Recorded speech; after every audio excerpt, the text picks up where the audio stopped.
Hello everyone. यूपीपीएसएस RO 2022-23। यदि आप इस एग्ज़ाम का वेट कर रहे हैं कि एग्ज़ाम कब आएगा और इसकी तैयारी कैसे की जाएगी, इसको लेकर कई सारे सवाल होंगे कि क्या सिलेबस आता है, एग्ज़ाम का पैटर्न क्या है, एग्ज़ाम में जो किस तरह के क्वेश्चन आते हैं, कौन से टॉपिक होते हैं, कौन से विषय आते हैं, किस तरह की स्ट्रेटजी होगी, किस तरीके के बुक्स यहाँ पर पढ़ी जानी चाहिए, क्या यहाँ पर रिसोर्सेज होनी चाहिए, तैयारी का कितना समय होना चाहिए। ऐसे कई सारे सवाल आपके मन में आते हैं। आज मैं यहाँ पर इस सेशन के माध्यम से यूपीपीसीएस आरओ के एग्ज़ाम के ऐसे अभ्यर्थी जो कि इस एग्ज़ाम को देने जा रहे हैं या इस एग्ज़ाम को लेकर लगातार सवाल हैं या दुविधाएं हैं या डाउट्स हैं, वो मैं आज के इस वर्कशॉप सेशन के माध्यम से चीज़ें यहाँ पर डिस्कस करूँगा। इस एग्ज़ाम को लेकर लगातार मैं आपको अपडेट देता रहूँगा, इससे रिलेटेड चीज़ों को डिस्कस करूँगा। काफ़ी सारी चीज़ें हैं जो हम यहाँ पर इस पे चर्चा करेंगे, जिसमें आज का हमारा जो सेशन है, जो आरओ 2022-23 है, यहाँ पर हम आज सबसे पहले देखिए, वर्कशॉप आप इसे कह सकते हैं या फिर हम इसे कह सकते हैं कि एक स्ट्रेटजी क्लास कह सकते हैं। ठीक है, जिसको हम रणनीतिक चर्चा भी कह सकते हैं। रणनीतिक चर्चा या वर्कशॉप क्लास जो होती है, जिसके माध्यम से आप आरओ के विभिन्न पक्षों को समझते हैं। सबसे पहले देखिए, ये समझना जरूरी है कि परीक्षा क्या है, कौन सा आयोग लेता है। तो देखिए, यूपीपीसीएस अर्थात कि उत्तर प्रदेश से यहाँ पे जो लोक सेवा आयोग है, उसके माध्यम से यहाँ पर ये परीक्षा का आयोजन किया जाता है।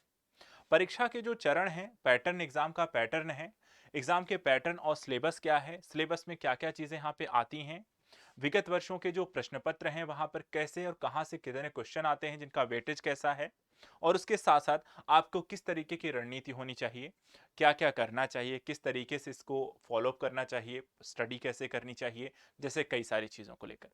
तो आज हम यहाँ पर देखिए, ऑलरेडी आप यूपीपीसीएस को लेकर के हमने आरओ के समीक्षा अधिकारी के एग्जाम को लेकर के क्रैश कोर्स भी लॉन्च किया है, जो आप आज़ाद यूपीएससी एकेडमी ऐप के थ्रू भी इस ऐप को आप डाउनलोड कर सकते हैं, एप्लीकेशन को, और वहाँ पर इसको क्रैश कोर्स ऑलरेडी लॉन्च है। आप वहाँ पर इसकी जानकारी भी ले सकते हैं, एडमिशन भी ले सकते हैं। लेकिन उन सारी चीज़ों को जानने से पहले आप सबसे पहले यहाँ पे समझ लीजिए एग्जाम पैटर्न और सिलेबस कैसा है। देखिए, एग्जाम पैटर्न और सिलेबस को लेकर मैं यहाँ पर आपको थोड़ा सा यहाँ पर डिफाइन करूंगा। ठीक है, कि यहाँ पे देखिए एग्जाम कैसा है, किस तरीके का है, और किस तरीके से हम चीज़ें लेकर चलेंगे, इसको लेकर क्या क्या चीज़ें इसमें आएंगी। तो सबसे पहले यहाँ पे देखिए, यूपी पीसीएस का यहाँ पर देखिए, यूपी के आरओ के एग्जाम का ये आपका सिलेबस यहाँ पर आप देख सकते हैं। ठीक है, ये प्रारंभिक परीक्षा का यहाँ पर आप पाठ्यक्रम इसे देख सकते हैं। सबसे पहले देखिए, इसमें आता क्या क्या है। आरओ की परीक्षा में, समीक्षा अधिकारी की परीक्षा में देखिए, पैटर्न आपका कुछ ऐसा है। इसमें दो चरण होते हैं। ठीक है, एक चरण में यहाँ पर आपको प्रारंभिक परीक्षा आती है, दूसरे चरण में आपकी यहाँ पर देखे जाए तो मुख्य परीक्षा आती है, उसके बाद इंटरव्यू की प्रक्रिया है। प्रारंभिक परीक्षा में देखिए दो पेपर होते हैं आपके। ठीक है, एक सामान्य अध्ययन का पेपर है जो वस्तुनिष्ठ प्रकार का है, अर्थात वैकल्पिक है आपके पास, और दूसरा यहाँ पर है सामान्य हिंदी का है, जो कि प्रारंभिक परीक्षा में आपको कुछ टॉपिक्स हिंदी के पूछे जाते हैं। सभी पूरे हिंदी नहीं पूछी जाती है, लेकिन कुछ हिंदी के टॉपिक्स आपसे जरूर पूछे जाते हैं। जैसे अगर हम इसमें देखा जाए तो इसका आप देखिए, यहाँ पे ये प्रारंभिक परीक्षा का आपका ये सिलेबस है, जिसमें आपको प्रश्नों की जो संख्या है 140 है, 140 प्रश्न आने वाले हैं। पूर्णांक भी देखिए तो 140 का ही है, अर्थात एक क्वेश्चन एक नंबर का आएगा। जो सिलेबस आपसे यहाँ पे देखिए पूछा जाएगा वो ये है। इसमें आपको क्या क्या पूछा जाएगा, देखिए यहाँ पे सबसे पहला जो टॉपिक है, आपको एग्जाम देखिए यहाँ पे 2 घंटे का है, 2 घंटे में आपको 140 क्वेश्चन करने हैं टोटल। ठीक है, इसमें देखिए सामान्य विज्ञान का टॉपिक आपसे पूछा जाएगा। सामान्य विज्ञान का मतलब हुआ कि जहां पर आपको भौतिक विज्ञान, रसायन विज्ञान और साथ साथ जीव विज्ञान, ये तीनों से रिलेटेड चीजें आपको पता होनी चाहिए। दूसरा देखिए, इसमें भारत का इतिहास आपसे पूछा जाएगा।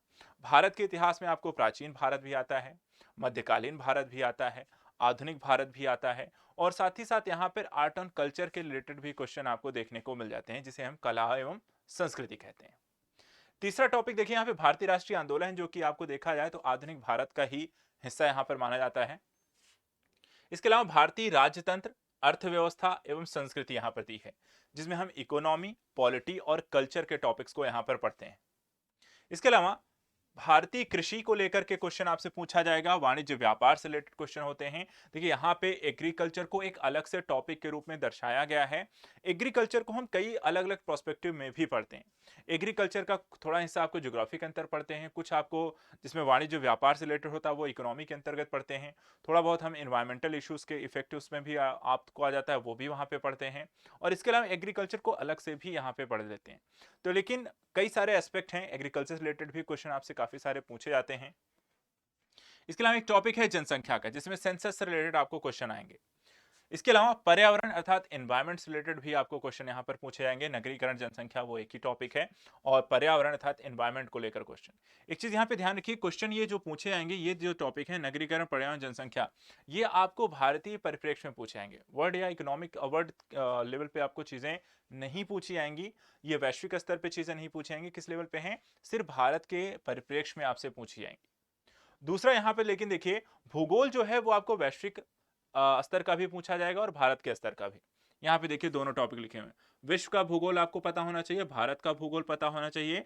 और विश्व और भारत के भूगोल में मोस्टली चीजें, जैसे कि आपसे यहाँ पर एक टॉपिक इन्होंने लिख दिया है, प्राकृतिक संसाधन आपको पता होना चाहिए कि वैश्विक स्तर पे और भारत में यहाँ पे कौन कौन से प्राकृतिक संसाधन है, वो कहाँ कहाँ किन किन क्षेत्रों में आपसे आपको पाए जाते हैं।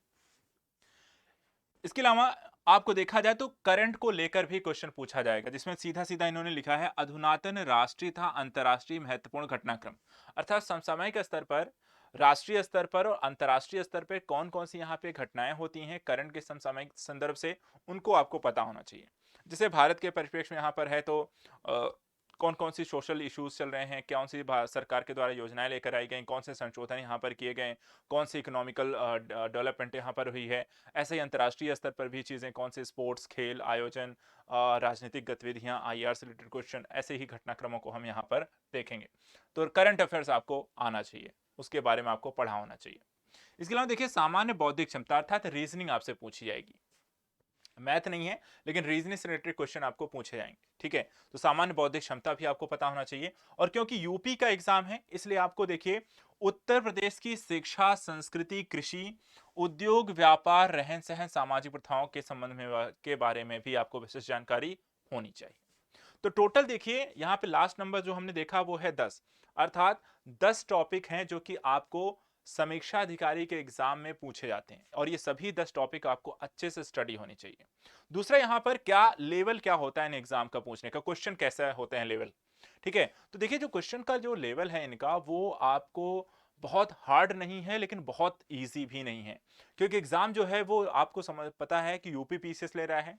ठीक है, ग्रुप ए और बी की जो जॉब होती हैं देखा जाए वो काफ़ी हार्ड होती हैं आजकल के। यहाँ पे आरओ का एग्ज़ाम भी टफ, धीरे धीरे काफ़ी टफ हो गया है। जैसे पिछले 1-2 सालों में अगर देखें तो अच्छे क्वेश्चन यहाँ पर पूछे गए, इसलिए तैयारी आपकी अच्छी होनी चाहिए। थोड़ी सी डीप नॉलेज भी यहाँ पर, बहुत सतही नॉलेज नहीं, थोड़ी डीप नॉलेज भी यहाँ पर होनी चाहिए। तो यहाँ पर ये आपका सिलेबस है, सिर्फ सामान्य अध्ययन का, वो भी प्राथमिक अर्थात की प्रारंभिक परीक्षा में। सेम एज इट इज यहाँ पर यही सारी चीजें आपको मेंस में भी पूछी जाएंगी, कोई भी डिफरेंस नहीं है। वैकल्पिक वहां भी होगा, वैकल्पिक यहां भी होगा। एक चीज और यहाँ पे ध्यान रखिएगा, माइनस मार्किंग है। ठीक है, यहां पर 1/3 की माइनस मार्किंग है आपका पेपर में। कितने की? 1/3 की माइनस मार्किंग आपको आरओ के पेपर में पहले नहीं थी, लेकिन यहाँ पर देखिए आप हो गई है। तो आरओ के पेपर में यहाँ पर माइनस मार्किंग 1/3 रहेगी, अर्थात एक क्वेश्चन का 1 नंबर मिलेगा। गलत करते हैं तो उसका 1/3 हो जाएगा, अर्थात 0.33 नंबर आपके कटेंगे भी। इसी तरह हिंदी में अगर देखा जाए तो क्योंकि ये दूसरा पेपर आता है, ठीक है, सामान्य हिंदी का है, यहाँ पर देखिए तो ये 60 नंबर का आपको आता है। ठीक है, 60 नंबर का ये जो क्वेश्चन है, आपको 6 टॉपिक होते हैं, सभी टॉपिक से 10-10 यहाँ पर आपको कह सकते हैं क्वेश्चन होते हैं, और सभी के 1-1 नंबर है, टोटल 60 नंबर है। पूछा क्या जाएगा वो भी मैं आपको बता दूं, आपके सिलेबस में क्या क्या है। तो समीक्षा अधिकारी के सिलेबस में देखिए हिंदी के 6 टॉपिक आपसे पूछे जाएंगे। ठीक है, कौन कौन से हैं? इसमें विलोम पूछा जाएगा आपका, विलोम शब्द होंगे, 10 विलोम शब्द हैं। वाक्य एवं वर्तनी शुद्धि के 10 टॉपिक हैं, 10 क्वेश्चन हैं। अनेक शब्दों के 1 शब्द यहां से 10 हैं। तत्सम एवं तद्भव के 10 आएंगे। विशेष और विशेषण और पर्यायवाची, ये 6 टॉपिक सामान्य हिंदी में आपसे प्रारंभिक परीक्षा में पूछे जाएंगे। टोटल देखा जाए तो 140 आपका सामान्य हिंदी का है, सॉरी सामान्य अध्ययन का है, और 60 आपके सामान्य हिंदी के हैं। इसके लिए 1 घंटा आपको मिलेगा सामान्य हिंदी के पेपर के लिए, और आपको सामान्य अध्ययन के पेपर के लिए 2 घंटे मिलेंगे। तो यानी कि 3 घंटे मिलने वाले हैं। 200 क्वेश्चन आपको हल करने हैं। क्वालिफाइंग नेचर का है, आप इसे क्वालिफाई करोगे, इसके नंबर नहीं जुड़ने वाले, ठीक है। ध्यान रखिएगा, प्रारंभिक परीक्षा के नंबर आगे नहीं जुड़ेंगे, ये सिर्फ क्वालिफाइंग नेचर के हैं। तो यहाँ पर आपको मेरिट अर्थात आपको जो कट ऑफ आएगी उसको क्वालिफाई करना है कि आपको यहाँ पर मेंस देने का मौका मिल जाए। अब मेंस देने के लिए आपकी यहाँ पर तैयारी अच्छी होनी चाहिए। अब ऐसा भी एक चीज और यहाँ पे ध्यान रखिएगा, प्रारंभिक परीक्षा की तैयारी के पश्चात ज्यादा समय नहीं होता है कि हम मुख्य परीक्षा की तैयारी भी वहां पर कर रहे हैं। अच्छी बात यहां पर क्या है कि प्रारंभिक परीक्षा और मुख्य परीक्षा के सिलेबस में चीजें कॉमन है। जैसे कि सामान्य अध्ययन को लेकर देखें, प्रारंभिक और मुख्य परीक्षा का सिलेबस सेम है, कुछ भी डिफरेंस नहीं है। और यहां तक कि आपका जो पैटर्न पूछा जाता है वो भी अलग नहीं है। अर्थात यही आप देखें, ये है आपके मुख्य परीक्षा का भी पाठ्यक्रम, हम यहाँ पर देख लीजिए। यहां पर सिर्फ सामान्य अध्ययन वस्तुनिष्ठ 120 यहां पर लिखा हुआ है। तो देखिए, मुख्य परीक्षा में आपको प्रारंभिक परीक्षा में 2 ही पेपर होते हैं, लेकिन जब आप मुख्य परीक्षा में इंटर करेंगे तो यहाँ पे 3 पेपर आपके होंगे, ठीक है। कितने पेपर होंगे? 3 पेपर होंगे। सामान्य अध्ययन का पहला पेपर है, वस्तुनिष्ठ है, वैकल्पिक है। यहां पर लेकिन जो क्वेश्चन है वो सिर्फ 120 क्वेश्चन आपसे पूछे जाएंगे, वहां 140 थे, यहाँ 120 क्वेश्चन होंगे। और देखिए, आपको पूर्णांक भी 120 नंबर का होगा। नेगेटिव मार्किंग यहां भी होगी, 1/3 नंबर यहां भी आपके कटने वाले हैं, ठीक है। लेकिन सिलेबस यहां नहीं लिखा हुआ है, क्यों? क्योंकि सिलेबस आपका यही है, ये वाला जो अभी हमने देखा, यही 10 टॉपिक जो प्रारंभिक परीक्षा में पूछे जाएंगे, वही 10 टॉपिक आपको मुख्य परीक्षा में सामान्य अध्ययन में भी पूछे जाएंगे। अर्थात यदि आप एक बार इसके सामान्य अध्ययन को अच्छे से पढ़ लेते हैं, तो जब मुख्य परीक्षा का समय आएगा तो इनको वापस से सिर्फ रिवीजन करने का आपको समय देना है, कुछ एक्स्ट्रा करने की जरूरत आपको नहीं रहेगी। हाँ, 2 से 3 महीने का करंट आपको और पढ़ना पड़ेगा, बाकी सारी चीजें आपको वैसे ही वहां पर रिवीजन करनी है। एक तो अच्छा प्लस पॉइंट आपका आरओ की परीक्षा में ये है कि लिखित नहीं है, वैकल्पिक ही है, सिलेबस में कोई चेंजेस नहीं है, वही टॉपिक प्रारंभिक और मुख्य परीक्षा दोनों में पढ़ने हैं। लेकिन इनके दूसरे और तीसरे पेपर में आपको अंतर दिखाई देता है।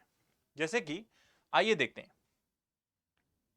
देखिए, दूसरा पेपर यहां पे लिखा हुआ है सामान्य हिंदी एवं आलेखन का, ठीक है। किसका लिखा हुआ है? सामान्य हिंदी एवं आलेखन का, जिसमें देखिए 2 खंड हैं सामान्य हिंदी और आलेखन में। पहला खंड है जिसे हम परंपरागत कहते हैं, जिसको हम सब्जेक्टिव कहते हैं, ठीक है। अब सब्जेक्टिव में क्या है, तो यहाँ पे थोड़ा आपको लिखना पड़ेगा इस पेपर में। और यहाँ पे देखिए, दिए हुए गद्यांश का शीर्षक, सारांश और 3 रेखांकित अंशों की व्याख्या करनी है। और इनके नंबर यहाँ पर आपको दिए गए हैं कि ये आपको 21 नंबर का यहाँ पे आएगा।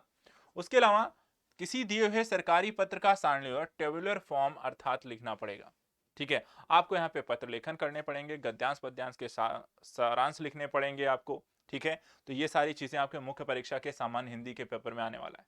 और यहाँ पे देखिए, दिए गए आपको एक सरकारी पत्र दिया जाएगा, पेपर में ही होगा, उसके सारणी रूप आपको तैयार करना है, जो ये 15 नंबर का आपको ये भी आना चाहिए। तो ये सब इसकी तैयारी आपको अलग से करनी है। अब यहाँ पे देखिए, पत्राचार आपको आना चाहिए, पत्र लेखन आपको करना हो। पत्र लेखन किस तरीके के आएंगे, तो देखिए इसमें आपको पत्राचार में शासकीय और अर्धशासकीय पत्र आपसे पूछे जाएंगे। कार्यालय आदेश, ज्ञाप और परिपत्र आपको पता होने चाहिए। विज्ञप्ति, टिप्पणी, प्रतिवेदन, अनुस्मारक, ये भी आपको पता होना चाहिए। तो यहाँ पर इन तीनों में से यहाँ पे देखिए 24 नंबर का आपको ये आएगा, एक एक यहाँ पे लिखना है, तो 24 नंबर का आपको इसे आना चाहिए। इसके अलावा परिभाषित शब्दावलियां, इनके बारे में जानकारी होनी चाहिए। जैसे कि प्रशासनिक एवं वाणिज्यिक शब्दावली आपको आनी चाहिए, जैसे कि अंग्रेजी से हिंदी में 5 शब्द, हिंदी से अंग्रेजी में 5 शब्द, मुहावरे और लोकोक्तियों के 5 शब्द। यहाँ पे 5 शब्द की बात हो रही है, पूरा का पूरा ट्रांसलेशन या पूरा का पूरा कह सकते हैं अंग्रेजी का पेपर नहीं आएगा, ठीक है। अंग्रेजी सिर्फ यहाँ पर इतनी है, अंग्रेजी से हिंदी के 5 शब्द और हिंदी से अंग्रेजी के 5 शब्द, 5-5 शब्द दिए जाएंगे, उनकी हिंदी और अंग्रेजी में आपको उनको लिखना है। तो आपकी वोकैब यहाँ पर अच्छी होनी चाहिए। और किस संदर्भ में पूछी जाएंगी, तो आपको प्रशासनिक और वाणिज्यिक, तो एडमिनिस्ट्रेटिव लेवल की वोकैब, और साथ ही साथ आपको इकोनॉमिकल वोकैब अच्छी होनी चाहिए, दैट्स इट। तो इकोनॉमी जब भी थोड़ा सा पढ़ें, उनकी इंग्लिश यहाँ पर ध्यान रखें। एडमिनिस्ट्रेटिव लेवल पे आप पॉलिटी पढ़ रहे हैं तो, और गवर्नेंस पढ़ रहे हैं तो वहां पर उनकी थोड़ी सी आपको इंग्लिश आनी चाहिए। इसके अलावा मुहावरे एवं लोकोक्तियां आपको आनी चाहिए, क्योंकि ये भी 5 नंबर का पूछा जाएगा। एक चीज जो यहाँ पर और पूछा जा रहा है वो है कंप्यूटर ज्ञान। कंप्यूटर के नॉलेज को लेकर देखिए यहाँ पे आपको 10 नंबर का ये आएगा, कंप्यूटर नॉलेज से रिलेटेड क्वेश्चन आपको आएंगे। तो कंप्यूटर की नॉलेज भी आपको यहाँ पर मेंस में होनी चाहिए। तो देखिए क्या क्या कुछ चीजें आपको अलग अब मिलनी शुरू हो जाएंगी। यहाँ पे सामान्य अध्ययन के पेपर 2 में, परंपरागत पेपर में ये सारी चीजें आपसे पूछी जाएंगी। इसके अलावा एक चीज और है यहाँ पे देखिए, वापस से ये कॉमन मिल जाएगा। यही आपको देखा जाए प्री में भी 60 नंबर का पूछा गया था, और यहाँ पे देखिए 60 नंबर का ये भी फिर से पूछा जाएगा सामान्य शब्द एवं व्याकरण को लेकर के, जिसमें विलोम, वाक्य एवं वर्तनी, अनेक शब्दों के एक शब्द, तद्भव, तत्सम, विशेष विशेषण, ये सारी चीजें यहाँ पर आपको फिर से पूछी गई। तो ये आपको आना चाहिए। तो ये टोटल हो गया आपका पेपर नंबर 2, जिसमें हिंदी आलेखन और हिंदी और सामान्य आलेखन को लेकर यहाँ पर आपसे पूछा गया है। व्याकरण आपको पता होनी चाहिए, कंप्यूटर की नॉलेज होनी चाहिए, लेटर राइटिंग आपको आना चाहिए। सो ठीक है, तो ये सारा आपको पेपर 2 में पूछा जाएगा। पेपर जो 3 है ये है आपको हिंदी के निबंध का पेपर है। ठीक है, किसका है? हिंदी के निबंध का पेपर है। हिंदी के निबंध के पेपर में देखिए आपको सबसे पहले पूर्णांक पर ध्यान दीजिएगा। कितने का पूर्णांक है पेपर का? 120 नंबर का यहाँ पर है। ठीक है, कितने का? 120 नंबर का पेपर आएगा। 3 घंटे देखिए आपको यहाँ पे समय दिया जाएगा। सामान्य सॉरी निबंध के, हिंदी निबंध के, हिंदी का निबंध है, इंग्लिश में नहीं है। दूसरी चीज देखिए यहाँ पे लिखा हुआ है, इस प्रश्न पत्र के अंतर्गत 3 प्रश्न करने हैं आपको। प्रत्येक प्रश्न के एक एक शीर्षक अर्थात का, खा, गा, 3 पार्ट यहाँ पे बनाए गए हैं। सभी से एक एक आपको लिखना है। यहाँ पे देखिए 3 ऑप्शन है आपके पास, 3 में से एक, यहाँ भी 3 है, 3 में से एक, और यहाँ भी 3 है, इनमें से एक।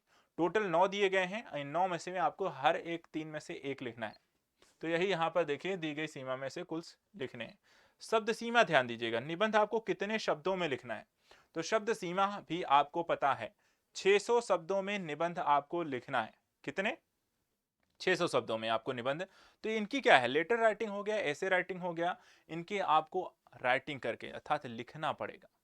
सामान्य अध्ययन का पेपर सब्जेक्टिव है, लेकिन सॉरी ऑब्जेक्टिव है, लेकिन ये दोनों पेपर आपके कैसे हैं? सब्जेक्टिव हैं, जहां पे चीजें आपको लिखनी पड़ेंगी। तो इसकी थोड़ी प्रैक्टिस करनी पड़ेगी, है ना। इसकी प्रैक्टिस करनी पड़ेगी। लेटर राइटिंग हो गया, ऐसे राइटिंग हो गया, इनकी प्रैक्टिस आपको ज्यादा से ज्यादा जितनी करेंगे उतना अच्छा रहेगा इन पेपर्स में नंबर करने को लेकर। रही बात ऐसे में, तो अच्छी बात यह है कि आपके पास ऑप्शन होते हैं।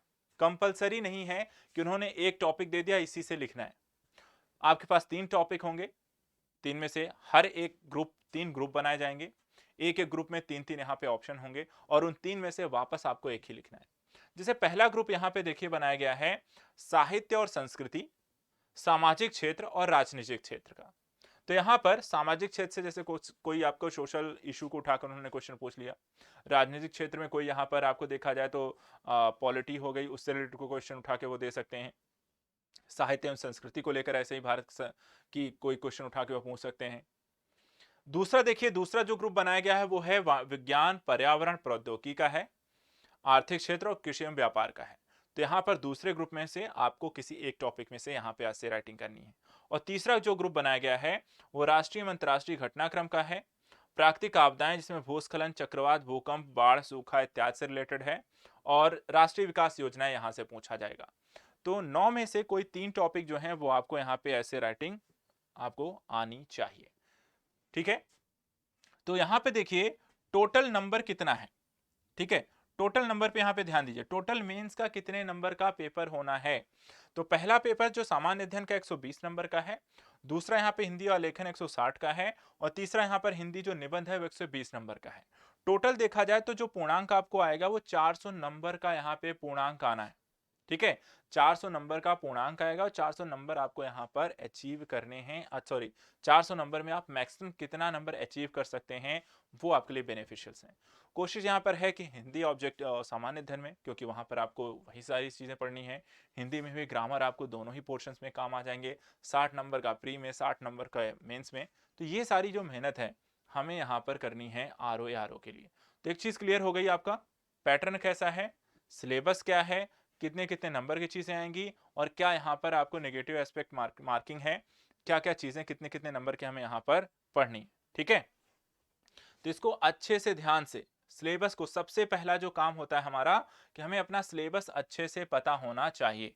और ये सिलेबस हमने यहाँ पर देख लिया है। सिलेबस यहाँ पर इसको अच्छे से देख लीजिए, क्योंकि यही सारी चीजें आपको पढ़नी है। कुछ भी आप स्टडी कर रहे हैं, अगर आप सेल्फ भी स्टडी कर रहे हैं तो अपने सिलेबस के अकॉर्डिंग जरूर करिए।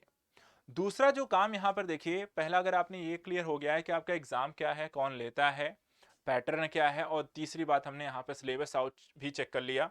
सिलेबस के साथ साथ उसके पूर्णांक, आधार, किस तरीके के जो पेपर होंगे भी वो किस तरीके के हैं, तो ऑब्जेक्टिव है, सब्जेक्टिव है, नेगेटिव मार्किंग भी यहाँ पर आती है, क्वालिफाइंग नेचर का प्री है, मेंस के नंबर यहाँ पे जुड़ने वाले हैं। ये सारे आइडियाज आपको क्लियर है। अब अगला चरण क्या है?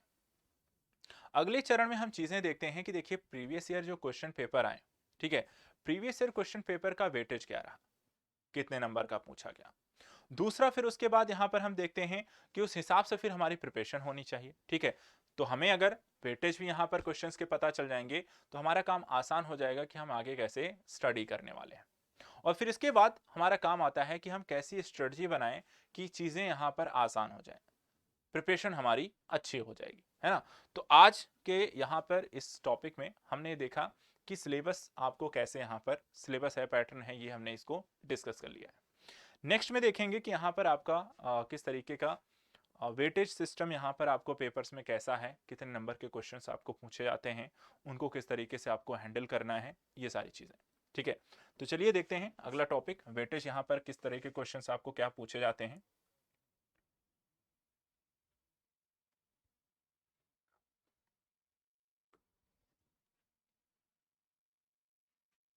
देखिए यहाँ पे आपका जो आर ओ का पेपर है,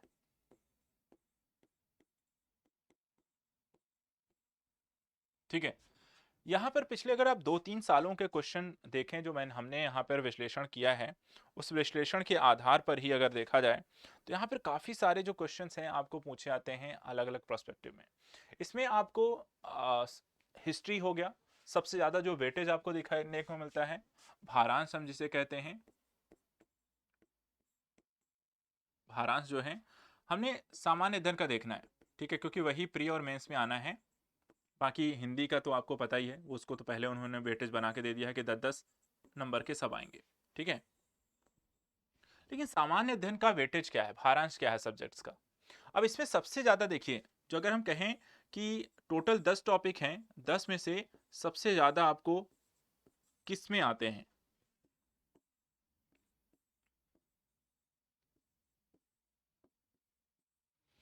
तो सबसे ज्यादा आपको आएगा इतिहास और भूगोल, ये टॉप 2 पे रहते हैं। सबसे ज्यादा जो क्वेश्चन आपसे पूछे जाते हैं, पिछले साल के आप क्वेश्चन पेपर उठा के देख लीजिएगा, आपको एनालिसिस अगर आपको खुद करना है तो, ठीक है, तो वहां पर अगर आप देखेंगे तो यहां पर आपको इतिहास और भूगोल से क्वेश्चन 20 से भी ज्यादा आते हैं, 20, 22, 21, 24, 25, इतने क्वेश्चन आपको एक एक पोर्शन से आता है, अर्थात 20+, और यहां भी 20+, ये करीब यहां पर 25 तक भी चले जाते हैं, ठीक है। कितने? 20+ क्वेश्चन आपको दो टॉपिक से आते हैं, अर्थात 140 क्वेश्चन में प्री में देखा जाए तो कितने क्वेश्चन, 140 में से करीब 40 से 45 या 50 क्वेश्चन आपसे पूछ लिए जाते हैं सिर्फ दो टॉपिक से, इतिहास और भूगोल। बाकी फिर बचे आपके 90 से 95 क्वेश्चन, जो कि बाकी के 9 टॉपिक, सॉरी 8 टॉपिक वहां से आपको पूछे जाते हैं। और इसमें से भी अगले जो दो सबसे इंपॉर्टेंट टॉपिक यहां पर आपको बनते हैं, वो आता है करंट अफेयर्स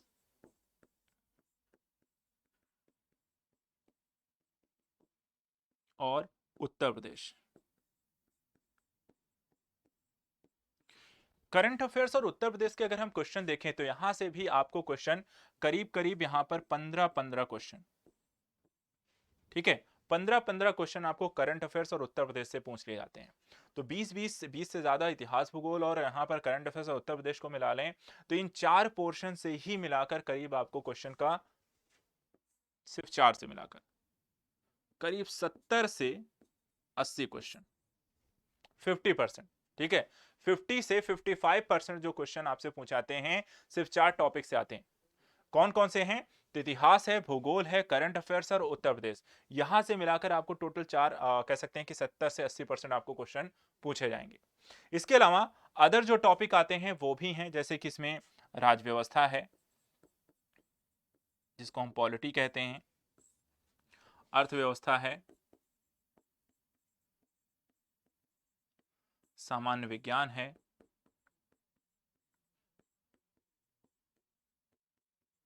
ठीक है, यहां से भी ऑलमोस्ट देखा जाए तो कम से कम 10-10 क्वेश्चन पूछ लिए जाते हैं। ज्यादा भी हो सकते हैं, लेकिन ऑन एन एवरेज देखा जाए तो 10-10 क्वेश्चन आपको देखे जाएंगे। तो हम घटते हुए क्रम में इन सारी चीजों को देख रहे हैं, ठीक है। तो 25-25 इतिहास भूगोल करंट अफेयर उत्तर प्रदेश करीब 15-15, एग्जैक्ट नहीं है, आगे पीछे हो सकता है, लेकिन ऑन एन एवरेज देखा जाए कभी ज्यादा भी पूछे गए हैं तो कभी कम भी पूछा गया है, हम एवरेज के लोग लेकर चल रहे हैं, ठीक है।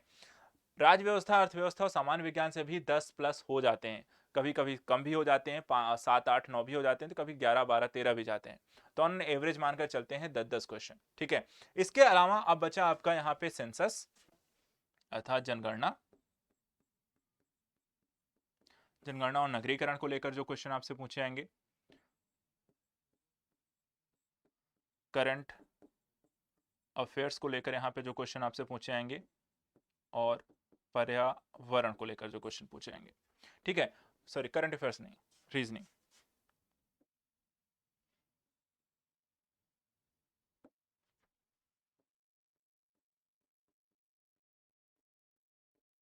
तो यहां से भी आपको देखे जाएं 7 से ज्यादा क्वेश्चन, यहाँ पे रीजनिंग के तो आपको 10 मिल जाएंगे, पर्यावरण के भी आपको 7-8 क्वेश्चन मिल जाते हैं, जनगणना के भी ऐसे आपको 5 से 7 या 8 क्वेश्चन, कभी एक साल तो यहाँ पे 10 से ज्यादा क्वेश्चन जनगणना से पूछ लिए गए थे एक आध साल में, नहीं तो मोस्टली आपको 7-8 क्वेश्चन, 5 क्वेश्चन, तो ये आपको 7 से ज्यादा क्वेश्चन। तो ओवरऑल पर्सपेक्टिव से अगर देखें, कुछ मिसलेनियस भी कभी कभी हो जाता है, आपको अलग से चीजें भी पूछ ली जाती हैं, लेकिन ओवरऑल अगर देखें तो ये वेटेज सिस्टम है आपका, ठीक है। वेटेज सिस्टम क्या है? आरओ की परीक्षा में जो प्रश्न यहां पर पूछे जाते हैं, उन प्रश्नों के पूछने के क्रम में अगर हम देखें तो ये आपका एक वेटेज सिस्टम है, आपकी तैयारी करने के लिए किस तरीके से आपको इनका अध्ययन करना चाहिए। आपकी अध्ययन की रणनीति में आपको इतिहास, भूगोल, करंट अफेयर्स, उत्तर प्रदेश जैसे टॉपिक्स पर अच्छी पकड़ बनानी चाहिए। अगर आप इन टॉपिक्स पर अच्छी पकड़ बना लेते हैं तो 50% काम आपने अपनी परीक्षा का कर लिया है।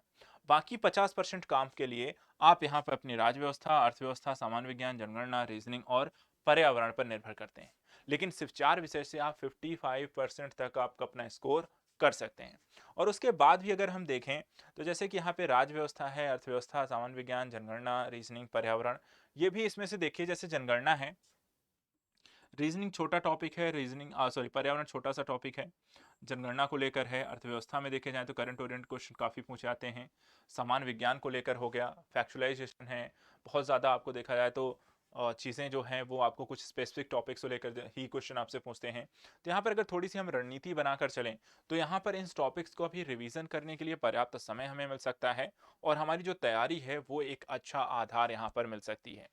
तो यहाँ पर ध्यान रखें, अपनी तैयारी को लेकर के अपने वेटेज सिस्टम के आधार पर अपनी प्रक्रिया को आगे बढ़ाएं। तैयारी करते समय इस पहलुओं का ध्यान हमें यहाँ पर रखना है कि आरओ की परीक्षा में हमें अपने रणनीति बनाते समय इस चीज का जरूर यहाँ पे ध्यान रखना है कि हमें अपने वेटेज सिस्टम प्रीवियस ईयर के क्वेश्चन पेपर का एक बार क्वेश्चन पेपर जरूर देखिएगा। मैं आपको सजेस्ट जरूर करूंगा, ये जरूर मैंने यहाँ पर आपको बता दिया है, लेकिन फिर भी मैं आपसे कहूंगा एक बार जाकर अगर आप आरओ की परीक्षा को देने जा रहे हैं तो इस चीज का ख्याल जरूर रखें कि एक बार तैयारी करने से पहले हम यहाँ पर आरओ की परीक्षा के प्रीवियस ईयर के प्रश्नों को कम से कम अगर साल 2 साल 3 साल के प्रीवियस ईयर क्वेश्चन पेपर जरूर देखें। नहीं भी हो पाता है तो मिनिमम कम से कम 1 साल का या प्रीवियस ईयर के तो जरूर देखें, इस साल जो हो एग्जाम उसका जरूर देख लीजिएगा। उससे आपको एक आइडिया वहां पर मिल जाएगा कि क्वेश्चन की नेचर कैसा है, किस तरीके के प्रश्न पूछे जा रहे हैं, किस टॉपिक से पूछे जा रहे हैं, उस टॉपिक जो सब्जेक्ट आपने उठाया उस सब्जेक्ट में भी क्वेश्चन कहाँ कहाँ से पूछे जा रहे हैं, ठीक है। इसका थोड़ा सा आपको अगर एनालिसिस आप कर लोगे ना तो आपको आइडिया ज़्यादा बेहतर होगा, और जब आप पढ़ने जाओगे तो आपके दिमाग में भी ये चीज़ें रहेंगी कि हाँ मुझे क्या चीज़ें पढ़नी है, कितनी पढ़नी है, कहाँ से पढ़नी है, कौन से टॉपिक से ज़्यादा क्वेश्चन पूछा जा रहा है। जैसे आप इतिहास पढ़ने जाओगे, सामान्य विज्ञान पढ़ने जाओगे, अब इतिहास में भी कई पोर्शन है आपको, जैसे प्राचीन भारत हो गया, मध्यकालीन भारत हो गया, आपको आधुनिक भारत हो गया, राष्ट्रीय आंदोलन वाला टॉपिक हो गया, ठीक है, आर्ट एंड कल्चर वाले टॉपिक हो गए। तो यहाँ पे देखना है कि अगर 20-25 क्वेश्चन वो इतिहास में पूछ रहे हैं तो उस 25 क्वेश्चन में सबसे बड़ा पोर्शन कहाँ का है, ठीक है। आधुनिक भारत से ज्यादा पूछ रहा है, ठीक है, प्राचीन से पूछ रहा है कि आर्ट एंड कल्चर से पूछ रहा है कि मिडिवल से पूछ रहा है, फिर उनका भी थोड़ा सा हम वेटेज सिस्टम निकाल सकते हैं। ऐसे सामान्य विज्ञान है तो सामान्य विज्ञान में है जीव विज्ञान है, भौतिक विज्ञान है, रसायन विज्ञान है, उसको हमने देख लिया कि कहाँ से क्वेश्चन ज्यादा पूछ रहे हैं। ऐसे ही आप सब जैसे भूगोल पढ़ोगे तो भूगोल में भी देखोगे तो वहां पर आपको विश्व का भूगोल है, भारत का भूगोल है, तो देखिए किस भूगोल से आपको क्वेश्चन ज़्यादा पूछते हैं। एक और चीज़ आप भूगोल पढ़ते हैं, भौतिक भूगोल वाला क्वेश्चन है, ठीक है? तो वहाँ पर भी आप डिफाइन ऐसे कर सकते हैं कि हाँ, कहाँ से क्वेश्चन ज़्यादा पूछ रहे हैं। इसलिए कह रहा हूँ कि आप थोड़ा-सा आप वेटेज सिस्टम को जब आप गेन करप करते हैं कि आप देखिए जाके कि कहाँ से क्वेश्चन आपको कितना पूछा जा रहा है। और जब आप ये करना शुरू करते हैं, तो आपको एक बेहतर आइडिया मिलता है अपने एग्ज़ाम को समझने का और अपनी रणनीति को बनाने का। जितनी बेहतर समझ होगी, जितना अच्छा एनालिसिस होगा, उतनी ही आपकी समझ अच्छी बनेगी और उतना ही अच्छी आपकी रणनीति होगी। आप ज़्यादा एक्टिव रहेंगे कि सब्जेक्ट की अपनी प्रिपरेशन के दौरान, ठीक है? तो यहाँ पर इन दोनों ही पहलुओं को अच्छे से समझ लिया हमने, सिलेबस, पैटर्न और वेटेज सिस्टम विगत वर्षों को लेकर के। तो ये पार्ट 1 के अंतर्गत हमने इसे डिस्कस किया है, ठीक है? इसका पार्ट 2 हम आएँगे, जिसमें आरओ-आरओ की परीक्षा को लेकर एक रणनीतिक स्थिति क्या होगी, वो भी यहाँ पर हमें डिस्कस करना है। तो यहाँ पर आज के सेशन में इतना ही रखते हैं। नेक्स्ट सेशन में हम मिलेंगे और आरओ-आरओ की परीक्षा को लेकर रणनीतिक चर्चा भी करेंगे, जिसमें कई अन्य पहलुओं को लेकर के क्या स्ट्रेटजी होनी चाहिए, किस तरीके से काम करना है, क्या पढ़ना है और क्या-क्या यहाँ पे चीज़ें हैं, उन सारी चीज़ों को लेकर। ठीक है? Thank you so much and good luck.